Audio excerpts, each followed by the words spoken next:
How do we understand liquidity ratios? First of all, what do we mean by liquidity? To understand this, I'll show a small balance sheet here.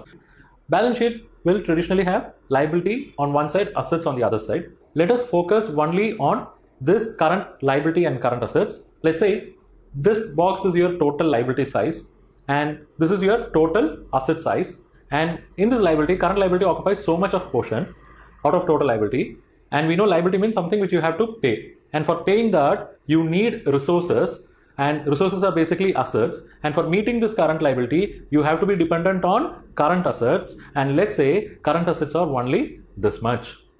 It means now you are in trouble. Why? Your current liability is more than your resources. That is, you have to pay more, but for paying more you have less current assets. It means there is a region where you are actually going to be in trouble. Reason? You have to pay more but you have less. It means you are in danger zone actually. You are not having resources to pay your current liabilities. So we can say you have liquidity issue here.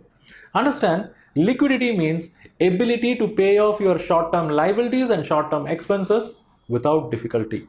Here you have short-term liability, but for paying the short-term liability, you don't have adequate short-term resources. Okay? So liquidity ratios will help you to understand whether your business is having comfortable liquidity position or is it in serious liquidity trouble.